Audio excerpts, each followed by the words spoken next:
இல்லை பரபரப்பாக ஷூட்டிங் நிறைய அப்டேட் கேட்டாங்க. இல்லை அப்டேட் கொடுக்கலாம், ஆனால் ரொம்ப டூ ஏர்லிங்கிறனால தான் எதுவும் கொடுக்கல. ப்ரொடக்ஷனில் எல்லாருமே வந்து இன்னும் கரெக்டான டைமில் கொடுக்கணும் அப்படிங்கிறது தான்.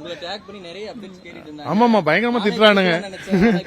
அது சும்மா கலாய் தான், அதான் சும்மா ஜாலியாக தான் பண்ணது. அதனால் அதெல்லாம் ஒன்றும் பிரச்சனை கிடையாது. கொஞ்சம் பொறுமையாக இருங்க, எல்லாமே கரெக்டான டைமில் எப்போ வரணுமோ வரும். இப்போ வந்து ஆமாம் நிறைய பெரிய அதாவது போஸ்ட்டாக ரொம்ப பெரிய போஸ்ட் ப்ரொடக்ஷன் உள்ள ஒரு படம் அது. இப்போ கூட ஷூட்டிங் போயிட்டு தான் இருக்குது. நடுவில் ஒரு சின்ன கேப்பு, என்னோட பசங்க படம், அதனால் நான் வந்து இதுக்கு கலந்துக்கிட்டேன். ஸோ நம்ம ஷூட்டிங் வந்து கிட்டத்தட்ட ஒரு இறுதி கட்டத்துக்கு நோக்கி போயிட்டு இருக்கு. என்ன அப்டேட் வேணும் உங்களுக்கு? இல்லை அதெல்லாம் இப்போ ரொம்ப டூ ஏர்லி. அதெல்லாம் வந்து எப்படியும் மே ஆயிடும்.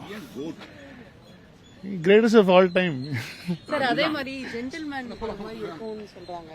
நீங்க தான் பார்த்துட்டு சொல்லணும் படம் இது இந்த மாதிரி இருக்கு. இது ரீமேக்லாம் கிடையாது, ஃப்ரெஷ்ஷான ஒரு ஐடியா தான். இது ரீமேக் மாதிரியா?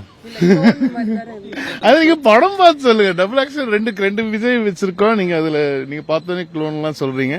படம் பார்த்துட்டு என்னவா இருக்குங்கிறத நீங்க சொல்லுங்க.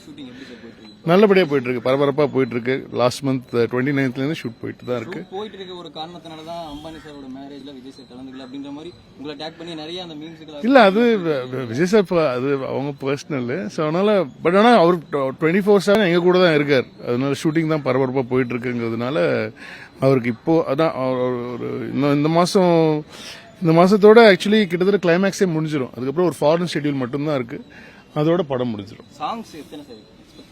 ஏன் இப்பவே வேணும் உங்களுக்கு? கேட்டு என்ன பண்ண போறீங்க?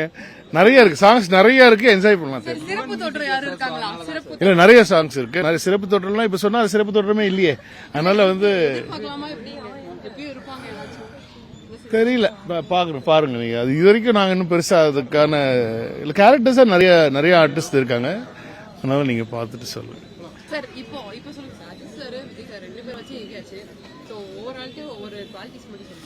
ரெண்டு பேருமே ரொம்ப super easy to work with. அது ஒரு டைரக்டர்ஸ் ஆர்டிஸ்ட் தான் ரெண்டு பேருமே.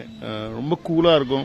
முதல்ல ஃபர்ஸ்ட் ஸ்டார்டிங்ல நிஜமாவே அஜித் சார் கூட பண்ணும்போதும் சரி, விஜய் சார் கூட பண்ணும்போது பயங்கர பயமா இருக்கும் ஆரம்பத்தில். பட் ஆனால் வந்து அவங்க அந்த ஷூட்டிங் ஸ்பாட்டையும் சரி, அந்த டைரக்டர் டெக்னீஷியன்ஸ் எல்லாத்தையுமே ரொம்ப கூலா ஆக்கிடுவாங்க. ஸோ ரொம்ப ஈஸியா அவங்க கிட்ட இருந்து ரெண்டு பேருமே டைரக்டர்ஸ் ஆர்டிஸ்ட், அதுல எந்த ஒரு டவுட்டுமே கிடையாது. ரெண்டு பேருமே it's a delight to work with both of them. உங்க படத்துக்கு அப்புறம் என்ன ஒரு படம் தான் சார் நடிக்க போறேன்? இல்ல அது தெரியல. ஆமா அதான் சொல்லியிருக்காங்க. நாங்களும் அந்த நோட்டீஸ் அவர் அறிக்கை பார்த்து தான். இல்ல ஆஸ் அ ஃபேன் நமக்கு எல்லாருக்குமே வந்து இன்னும் கொஞ்சம் நடிக்கலாமே அப்படிங்கறது ஆசை. அதை வந்து நான் அவர்கிட்ட சொல்லியிருக்கேன், நான் இன்னும் கொஞ்சம் பண்ணுங்களேன் அப்படின்னு சொல்லிட்டு. இருந்தா சூப்பர், ரொம்ப சந்தோஷம் தான்.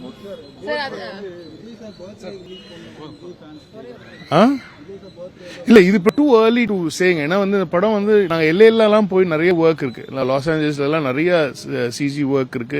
இங்க வந்து கிட்டத்தட்ட ஒரு 5-6 கம்பெனிஸ் ஒர்க் போயிட்டு இருக்கு. இது ரொம்ப டெக்னிக்கலி ஸ்ட்ராங்கான ஒரு ஃபில்மா வரும். அதனால வந்து எங்களுக்கு போஸ்ட் ப்ரொடக்ஷன் வச்சுதான் நாங்க வந்து எப்போ எது வரும், என்ன பண்ண முடியும் அப்படிங்கிறது. இப்ப நம்ம சிஜில நமக்கு ஒரு விஷயம் பிடிக்கணும், அதை சேஞ்ச் பண்றதுக்கே ரொம்ப நாள் ஆகும். அந்த மாதிரி டெக்னிக்கலா இல்ல அப்டேட் ஒரு போஸ்டர் வேணும்னா விட்டுடலாம், ஆனா அது சாதாரணமா இருக்கும். பட் ஆனா ஒரு ப்ராப்ளி ஒரு ஃபெஸ்டிவல் டைம்ல ஒன்னு விடலாம்னு சொல்லி தோணுது. இவர் என்ன ஸ்பெஷல்? அவர் சமைக்கலாம் மாட்டாங்க இவங்க விஜய் சாருக்கு. மற்றபடி டான்ஸ் ஸ்பெஷல்.